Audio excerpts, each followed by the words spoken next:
for a sterling start. But it's really wonderful to see such a full house today, and apologies for people who haven't got seats. I underestimated the enthusiasm for this, but it's really wonderful to see you all here.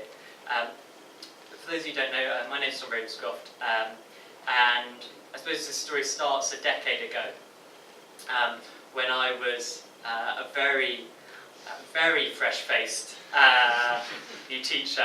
In fact, to the point where within my first week, there was one memorable lesson where the deputy head stuck her head around the door, looked around, and then asked who the responsible adult in the room was. I piped up, at which point she said, yes, but was a teacher. Which would have been fine had I been out and about mingling with the class, but I was at the front. So that set us off really well. And I was teaching business studies in a school not far from here, around the corner in Hackney. And of course, as a new teacher, you have new teacher bingo of, the things that you can tick off. So, kid tries to make a break for the window, tick. Kid tries to set light to textbook, tick. My class was more entrepreneurial because I remember one particular lesson where students had set up what can only be described as a makeshift hair and beauty salon in one of the corners of the room, and we had to intervene at the point that the nail fumes became overwhelming, and at the point that I realised they were plugging in a hairdryer, which I just thought was too far. But I suppose what struck me more in those initial months in that classroom was the overwhelming potential of those really brilliant young people. But then at the same time, a real dissonance between that and, dramatically, a real dissonance between that and some of the capabilities that they were showing day by day. And in my first year, I was flat showing with some other teachers who were just starting out their training as I was. And I remember going home many an evening because I decided I was going to be a dynamic teacher with a capital D and a capital T. I was going to be a dynamic teacher, and that meant doing things like presenting and getting kids to mind map and putting things on post-it notes and moving them around because that's what dynamic teachers do. And the number of times going home and throwing up my hands, they just don't seem to be able to work together, and they don't seem able to present, and they don't seem able to organise themselves. And initially, I saw this as being a challenge with my students, and now looking back on it, I see it was pretty much akin to a driving instructor parking a car up outside someone's house, standing outside the car and demanding to know why the student isn't driving off in it. Because quite frankly, nobody had ever taught any of those students how to do those different things, and so it was completely obvious that, of course, you don't just know how to work in a team, you don't just know how to present.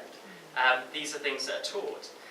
But initially I thought this was just a gap in my classroom that was holding back learning.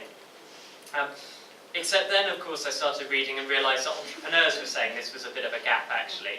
But, entrepreneurs, a bit of a niche. So, maybe that's all right. And then realised that actually that year, back in 2009, CBI, Confederation of British Industry, put out their employer survey of what employers thought of school leavers, who declared that 50% were worried about the problem solving and the teamwork of their school leavers. But maybe it's all right, maybe just get kids to university and then it's all fixed. Except that universities were turning around saying that the undergraduates that they were taking on and starting on their courses were just not equipped to thrive in a setting without all the frameworks that school normally provides.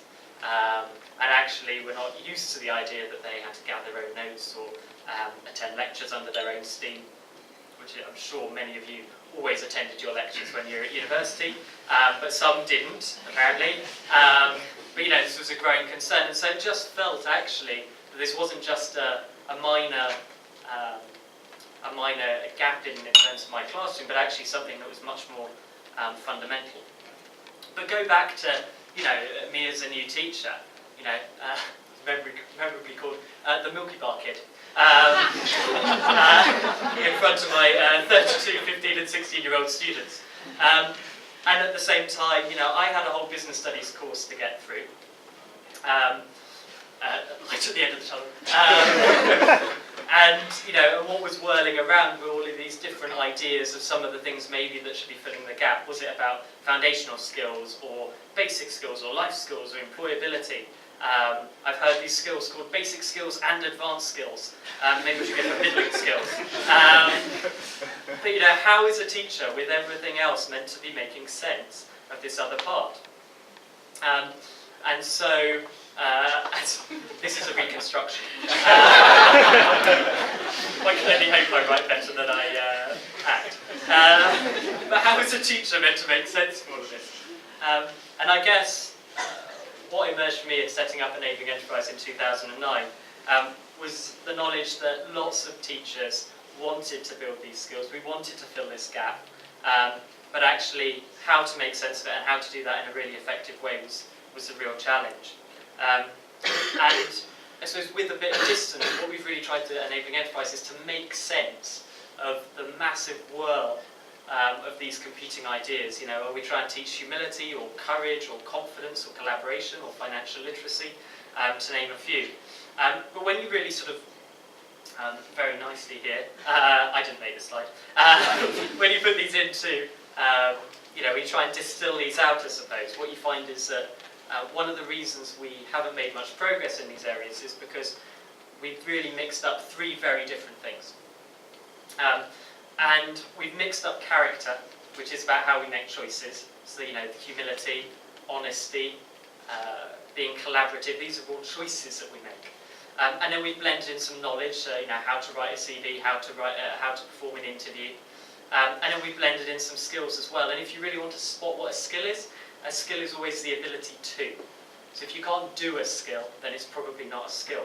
But actually, most of the discourse around this blends these things together. And what's really exciting is when you just think about the skills. You've got two types of skill. You've got technical skills, or you've got more general skills. And when you look at general skills and in putting the book together, and you'll see, I put down a lot of citations. But when you work through, what you find is actually there are 4 domains that come out every time. So you've got your communication skills of listening and presenting. You've got creativity and problem solving. You've got self-management, which we've divided into staying positive and aiming high. And then you've got interpersonal skills, so leadership and teamwork. And I realised that these skills were the gap that my students had just never been taught, and had never, therefore, had the chance to build these. But actually, whatever you look at, these are the skills that fill the gap. And what's even more exciting is if you crack into one of these skills, and if you love mixed metaphors, you're going to bloody love the book. If you break into any one of those single skills, what you find is actually you can break it down into teachable chunks. So you can take teamwork and you realise that actually you start by taking it in turns, and then if students can do that, then you give the idea of helping with different jobs, or making suggestions, or then encouraging others, or then resolving conflicts, or then measuring effectiveness. And actually, if you break it down, you suddenly realise that these things, which at first seem so hazy and so confused, actually really are teachable chunks. And that's what we found with Enabling Enterprise. So over the first 3 years, really thinking about the work that we were doing. And so we know there's a gap. We know that these skills could fill a gap. We know we could break them down into teachable chunks. So then, this was meant to be a more dramatic face, but now I see it on a big screen, it just looks like I'm smirking to myself. We know that when we... so we know that we can teach them. But then the question has to be, so why don't we? It feels so obvious when we can break them down in this way, and we know that it would fill a gap, and particularly when we know that the most students who attend more of the disadvantaged schools tend to be further behind on this stuff. We know that the Centre for Social Mobility has said explicitly that one of the key differentiators between kids from different backgrounds, even with the same grades, is that the kid from the wealthier background will tend to have better parental networks and more developed soft skills, and we know that that makes a tremendous difference. If we know all of this stuff, why aren't we teaching them? And of course there are some practical barriers, so time, money, resource, but actually almost 300 schools last year were able to dedicate just 4% of time to building these skills and saw a transformational effect on their kids. So it's not the practical barriers. So is it then the philosophical barriers? So, we can argue about the purpose of education. Is it to produce economically productive units? For the record, that's not my philosophy of that. Is it to try and develop young people with, a rounded moral and spiritual outlook? And of course, a whole spectrum of other views in between. But the point I would make is that if you care about students as economic units, then not only are you slightly callous, but actually, of course, you should care about them building these skills. But if you also care about their broader development, then actually these skills are also what unlocks learning in the classroom. And so whichever end of the spectrum you take, these skills still make a tremendous difference. So if we can get beyond these, what are the things that are holding us back? And I think, really writing the book, I suppose, clarified 3 big myths for me.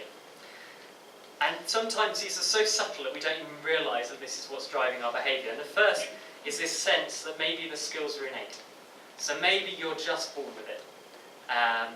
Maybe we talk too easily about natural leaders, natural team players, natural communicators. But actually, I think quite a lot of that comes from a confusion between personality and skill. We often presume that the extrovert is a more effective communicator, or that the introvert can't possibly be an effective leader, whereas in fact the evidence is actually against on both counts. Another view is that the skills are sort of picked up by osmosis. So to stretch the metaphor further, so if we pretend that our students have some sort of permeable membrane, that means that as they go out in the world and they do activities, they somehow sort of pick up these skills, but it's a bit of a random process. So all we can do is provide more activities. So that's sort of another view, and so again, that makes it very hard to justify directly teaching them because maybe you can't. Or the third myth is that these skills sort of lie latent, and this I think is a bit of confusion with entrepreneurship. This idea that come the right opportunity, suddenly the skills will present themselves. And there is absolutely no evidence to suggest that these skills lie latent. And I think in things like sports, we're seeing more and more that the evidence base is that people aren't even in sports necessarily naturals at it. They work at it, they deliberately practice, and that's how they get good at it. So if we really want to make progress on these skills, we need to make quite a significant leap in terms of our imagination, in terms of how we're thinking about them. And we need to stop thinking about them as personality or innate or just traits, and think about them as we do the 2 skills that we are really comfortable with teaching, which is literacy and numeracy. Because I think we're all perfectly comfortable with the idea that every child can learn to read and write. We're perfectly comfortable with the idea that every child should be able to work with numbers to a high level. And if you apply any of those myths to literacy or numeracy, we see immediately how ridiculous they are, and yet we're quite happy to apply them to these other skills. And what's been so exciting and gratifying about running Enabling Enterprise over the last 8 years has been just seeing how possible it is for schools to transform how they're building those skills and to get every student, irrelevant of background, to a really high level of competence. And they do that by following 6 principles. And these might seem intuitive, but you'll see in the book that actually each one really does go against mainstream practice. So the first is to keep it simple. So best schools take 8 skills, they use them consistently, they don't try and get confused between them and all these other traits that we were talking about. They just stick to the 8 skills. They do that because they're starting with children from as young as 3 years old and working with them right through to they're 18 years old. Every year, so not seeing it as something just for the youngest ones or the oldest ones, seeing it as a completely normal part of learning. They measure it, because actually, of course, we can't teach most effectively. We don't know what the kids can or can't already do. So they measure it with the same rigour as they do calculating a reading age, which means then that they can focus really tightly. Because if you know that the thing the kid is struggling with, or the young person is struggling with, is being able to cope with conflict when somebody disagrees with them in a team, you don't have to do endless activities of kids sitting around in groups. You can just teach that. And of course, you can imagine how much more effective that is as a way of making progress. We keep practicing them, and that's possible because everyone knows what the skills are. And then we bring it to life. And a big part of that is to ensure that we're not just building brilliant skills for the classroom, we're building them for life. And so we want students to see from the outset how transferable they are. And it's really wonderful actually to go to UBS, because UBS was the first business who welcomed in a group of my students nearly 10 years ago. And again, this is why being a naive new teacher is wonderful, because why wouldn't I march 32 of my students through central London on the bus? What could possibly go wrong there? But and that makes a huge difference, and that's why the 130 employer partners that Enabling Enterprise has are so vital for making this stuff real. So we now know, after 7 years, what matters, what makes a difference. Hence writing the book, because really we're still a very long way from where we need to get to. Because if we're serious about no longer holding kids back because they don't have this entirely teachable set of skills, we need to really believe three things collectively. First, we need to believe the skills are essential, so they're at the core of learning. And actually, I don't really have discussions with people who don't think those skills are important. So the second point is even more important, which is that every student can build them. In the same way as we approach literacy and numeracy, knowing that every child can achieve a high level of competence, we take that and we apply that to these skills too. Every student can build them. And finally, we have to have a shared language and common expectations around it. Because as long as one person is talking about leadership and another person is talking about collaboration, it's going to be very hard for us to reinforce to students what these skills are and for us to join them up and teach them effectively. So 4 immediate things that we're going to be doing, which the book suggests. First is doing a lot more to train and support teaching staff who often get no training in this as part of their formal teacher training. We're working with about 50 organisations now to create and maintain a shared language and expectations built around the Skills Builder framework, which is incredibly exciting. We're hoping by next spring we'll have something which we can roll out and use across the board. We need to make sure that value is really being placed on these skills in the education system, not through having a essential skills league table, a terrifying vision that would be, but by making sure schools are being encouraged and supported to put those principles into place. And then finally, to really engage parents, because actually if parents are increasingly aware and committed to building, to reading with their children, to helping their children understand numbers before they start school, even better if they can also have some simple things to do to start building some of these other skills at home. So we're just setting out on the journey. What I really hope is that this book makes a contribution of consolidating everything that we've learned, which means that we can then take the next steps on how do we get better at teaching this stuff, how do we become more effective, how do we make sure that every student does it. And we're going to need to do that because in the future, we know that these skills are only going to become more important because we see the big trends, we see automation, we see how even well-paid jobs at the moment that are knowledge-focused, accountancy, audit, legal, investment banks will be fine, but other professions, even knowledge-rich ones we know already are beginning to be automated. And we've seen already with lower skilled jobs that often lots of those have already been lost. So we need to be preparing our students with the real distinct advantage that can't be automated, which is creativity and working with other people and being able to solve problems. So we need these more in the future. And I just wanted to finish really with a short extract from the book. And I mean, as a bit of a warning, it's the last page of the book, so giving the ending away. But there's really good stuff in between. So about that, Alex. So yeah, I'll just already share this. So 10 years on, I often think back to my class of students who started this whole journey. Some of them I stay in touch with. Some have used pure drive to make it through university or college and to complete a degree. Some are now finding their feet with entry-level jobs in the workplace. And they work hard, but their grades and their opportunities now rarely reflect their original potential. And I wish I could go back 10 years earlier still, before when they were teenagers in my classroom, to when they were just 5 or 6 years old, when they were still forming their views of the world and how they fitted in. And there was still time to build empathy and resilience, because this was when they could still build the interpersonal skills to learn from each other, the tools to set themselves goals and strategies to keep persisting through setbacks. I want them to have built the communication skills to express their ideas and the problem-solving skills to work through challenges. I want them to have loved learning and their precious time in school. Because the jobs they're getting now aren't always the jobs that they could have got.